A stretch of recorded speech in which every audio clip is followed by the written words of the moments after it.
Hi guys, welcome to the channel. In today's episode, we're going to be looking at getting your Land Rover ready for winter.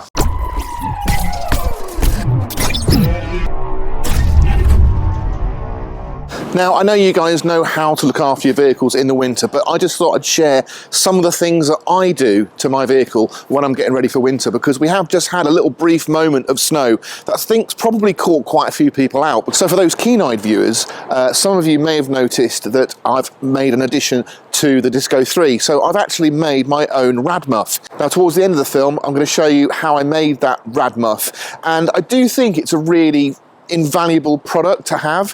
I know it's properly old school, but I've had them on my Defenders in the past and they've always worked really well, and it is proper cold and I only have a short journey in the morning, so that rad muff has really helped bring the engine up to temperature a lot quicker. And I just wanted to sort of play around with a few ideas to see if it's a product that maybe you guys might be interested in having yourself for your own vehicle. Most of the sort of checks you need to do and the top-ups all happen in the engine bay, and it's really simple. There's a few other things that you might want to look at. Certainly tyre pressures, and I didn't realise this, but tyre pressures can drop 1 psi for every 10 degrees lower in the temperature. So if you've had your tyres fitted or you've aired them up in the summer when it was like 25 degrees, there's a good chance you've lost maybe 2 or 3 psi in your tyres, and that can make quite a big difference to the way the vehicle handles and how safe it is. It can affect braking distances, so I would definitely recommend checking your tyre pressures now if you've not looked at them. I've got a slow puncher on the back of my Discovery 3 that I do definitely need to get sorted, but every now and then it will drop by at least 10 psi, so I need to keep a conscious eye on that.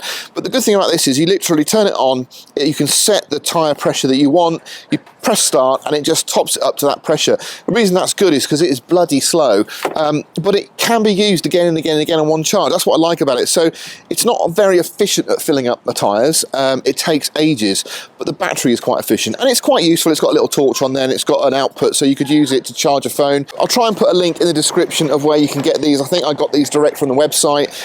Not massively expensive. I think they've probably got some Christmas offers on at the moment. Now, you may treat your vehicle differently to me, but over the summer, if I've ever had an instance where I've been a bit low on coolant or my screen wash has been a bit low and I've been stuck out and about, I've literally just topped it up with water. And that's great for the summer, but you have to be really conscious of moving into the winter. If you've still got a really heavily diluted system, you're going to have to make some changes. Now, one of the things on a Disco 3 that does come up a lot, and certainly on my vehicle, is the low coolant level warning on the dash, and that's normally down to a faulty sensor in the coolant bottle. Now, those coolant bottles are super cheap to replace. It's not that big a job. We can just remove the left-hand side light cluster and you can get access to all the bolts, whip it out, and I literally think it's about 25 quid for a new washer bottle. But I know that the coolant sensor warning light's faulty, and so I have kind of ignored it quite a bit, but just going into the engine bay today, and I have looked, and I am low on coolant. Now, the washer fluid obviously is not as critical as coolant, but what you have to be conscious of is if that's frozen and you try and use the washer jets or the pump, you could actually damage the system. So it's not just a simple case of not being able to get water onto your windscreen. It's the fact that you could actually damage the pump, clog the lines, put too much pressure on some elements of the system, and it's just going to be a costly repair. So it's definitely worth putting some concentrated screen wash in there, and that's definitely something we're going to do straight away. Now, these are the products that I'm going to be adding to the vehicle for my winter treatment. So I've got some Ultralife Red Antifreeze to go with what I've got there, and that's going to top that up and actually increase the concentration of coolant. I've got some CATACLEAN, which again is something we're going to be looking at in the future, but definitely this is something worth putting in for winter. And I've got my concentrate from a screen wash, so it's pretty basic stuff. It's a TERRAFIRMA product. The only reason I'm doing this is because I know I've got a lot of water in my system, so I don't need to mix something up. So I'm just going to put that in there. And then I will top that up with water when I get the chance, but now I know that I've got plenty of concentrated screen wash in there that will not freeze and keep it going. So only check the levels when it's cold for the coolant. Just be careful because there is pressure underneath this cap. So I'm keeping an eye on my sight gauge on the side there. It's got a level where I have to top it up to. There. So you can see I was pretty low. I know it doesn't sound a lot, but that's half a litre I've lost. And of course, I've not topped it with water, so hopefully by adding the antifreeze, I've just basically increased the concentration of antifreeze in there. Now, the last product, which I've already added to the vehicle, is this CATACLEAN. So as you go into winter, everything that causes problems in your engine bay and your fuel system will get thicker and harder and more concentrated because of the cold weather. So cold starts are going to be harder if your injectors aren't 100%. You're going to clog up those injectors much more easily. Everything works less efficiently when it's cold. So get some of this CATACLEAN in the system. It will give it a quick burst and clean everything, because obviously you've got carbon deposits on your EGR valves, on your intake system, on the injectors. Everything's clogged up after running it all summer without any attention. This honestly makes a huge difference. It's a bit of a spoiler alert, but I've added this and I haven't ever driven one of these from new, so every time I do something to it to improve it, I think, wow, I brought it up to the standard it was when it drove out of the dealership. And I was at that point when I've done the, if you look back on some of the videos we've done and we've changed things like the fuel rail sensors and things like that, it's been running beautifully. And then I added this, and it's just made a massive difference. The car's got even quieter, I'm getting better fuel economy, it starts better, it's less smoke, it just feels smoother. I can't recommend this product enough. This is not a paid for product, it's just something that we've used. So LR Parts have been selling this stuff for a long time. I've never used it. I'm a big fan of the Forte products and they have worked really well, and I definitely recommend those. But also this CATACLEAN, I've been massively impressed. So these three products, get some concentrated antifreeze to top up your system if you're a little bit low, and do a visual check rather than use the warning check on your dash. That's always really important. Get some concentrated screen wash as well, just to make sure if you've topped that with water over the summer, it's not going to freeze on you. And then get some of this CATACLEAN in the system so you're ready for winter. Now, that's not all we're going to look at. I've got a couple more things. As I mentioned before, we've got the rad muff to discuss, but I also had another product that I thought was pretty ridiculous, if I'm honest, but I picked one up and had a look, and I think it's pretty cool. I'll show you. So what we've got here is a shovel. It sounds a bit random, but you know, I'm sure you've got a garden spade, so you might want to keep that in your vehicle. But the nice thing about this is it's in a little bag, it's super lightweight, it's assembled really easily, and it does work brilliantly as a shovel. Now, you don't have to use it for snow, you could use this for mud, for sand, all sorts. But look how nice that is. It's a really nicely anodized piece, goes together super easy. It's made by Navigator, which I think is a brand from Brit Parts, so it's their own design and their own colorway, which is why it's blue. But yeah, if I show you that, look, it's all anodized. Now, I'll be honest with you, that finish is not going to last very long, but it looks brilliant out of the box. What's nice about it as well is you don't have to have it super huge. You can make it a little bit smaller. So again, it's just a handy thing to have. It's not that expensive, comes in a really cool bag.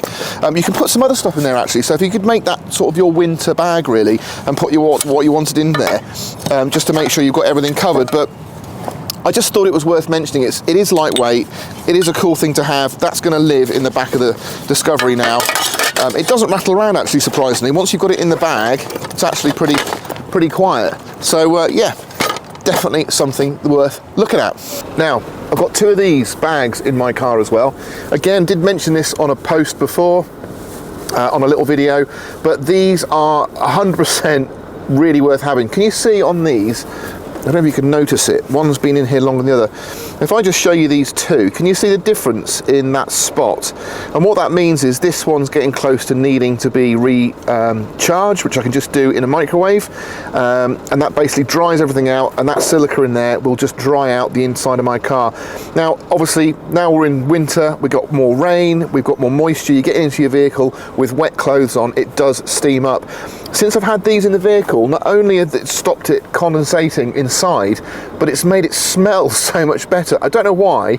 I'm just guessing because the damp gets into the vehicle and then it causes the carpet, which is a bit old and soiled, to start to stink. It just stops it basically smelling bad. So I would definitely recommend it. For about £3, just get two of those, leave them in your car. I know they're not that good looking, but try and get them in your vehicle as, you know, where you can. Just throw them anywhere around, just somewhere near the glass. And I can tell you what, they will make a massive difference. Two of them, you can even put them in the door pockets out the way so they can't be seen. But anywhere in the vehicle you want those, put one in the boot, put one in the back seats. It'll just make a massive difference. I can guarantee you'll be pleased you bought two of them. And one thing that I haven't mentioned, again, this isn't a product that's available from LR Parts, unfortunately, but it's definitely worth doing some research. I'll try and put a link in the description below, but a little product I bought was this FPB-77. So you barely need any of this, so buy the smallest one you can. And what this is a fuel bug treatment.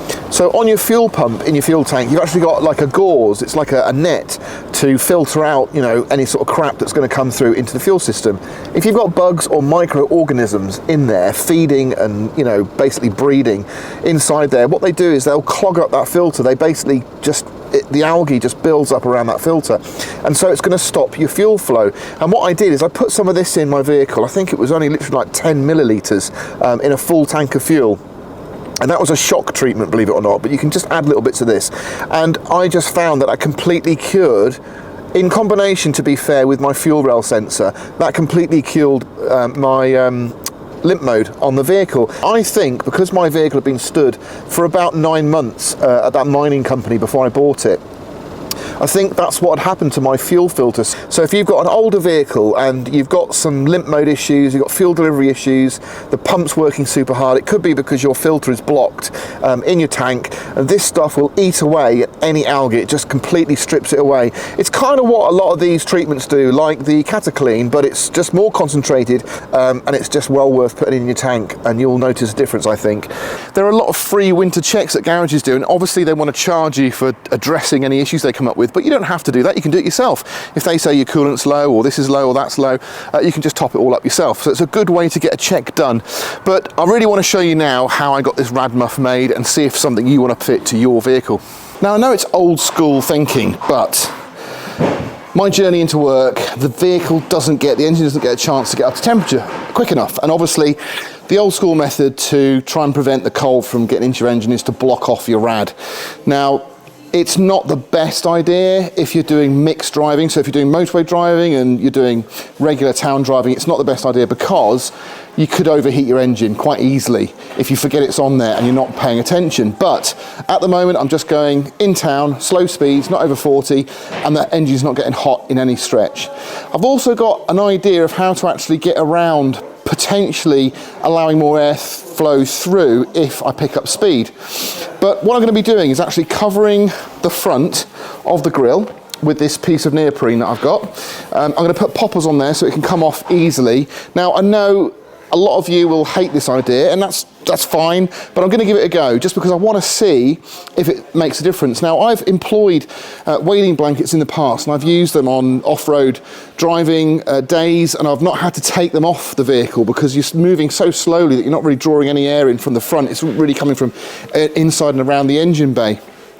So I don't think it's going to be a massive problem. I'm not going to be blocking off the intercooler access. So obviously you've got another vent at the very bottom here for the intercooler, and I'm not going to be blocking that off. I'm literally just doing this grille. Now this has got 4-way stretch, this material. So if I can do it well enough, it should look pretty tidy. So to get the material fixed on, I bought some popper fixings that you would use for a marine application if you've got a tonneau. So all we've got are 3 components. We've got a self-tapping screw that will quite easily go into our plastic, and then we've got to hammer the other sort of female piece onto the material, and we've got a stamp that will work with that, and then hopefully that will enable us to pop it into place. Now I'm just going to say again, I'm not worried about ruining this grill because I can pick another one for about 30 quid, so that's not a problem. So I'm quite happy to experiment on your behalf, I might say, to see if this works.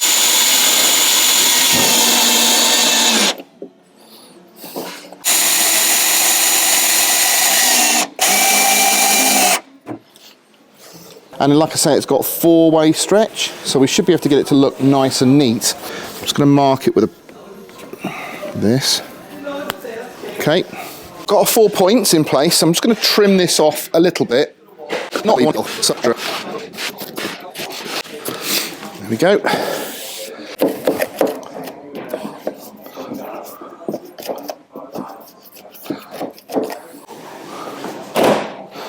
There we go. So that is our rad muff. Now we just have to trim around here.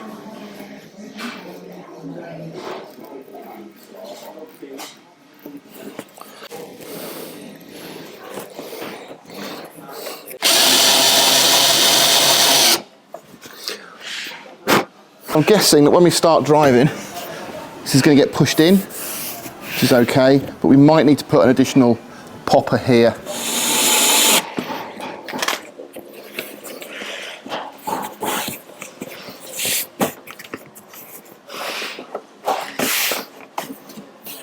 There we go.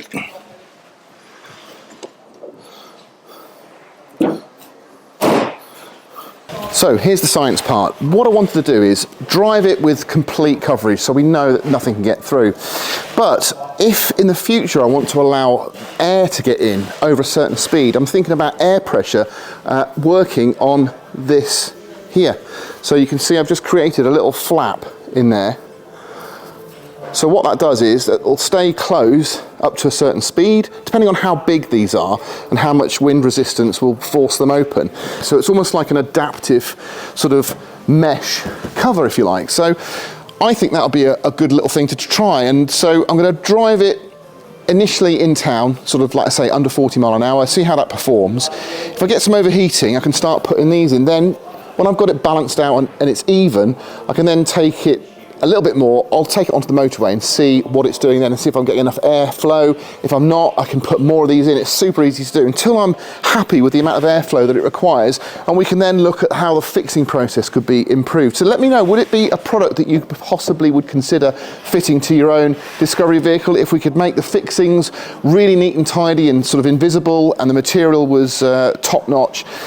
The idea, the concept, is it something you might entertain? So do let me know in the comments. I'm sure I can't wait to see what you guys are going to tell me. But I do like playing around with science, and it is a bit of physics, so we're going to give it a go, and I'm going to see if my little ingenious flap design will work. So thanks very much for watching. That's it for now. If you enjoyed what you saw, please do give me a thumbs up. If you haven't subscribed, do so, and I'll catch you on the next one.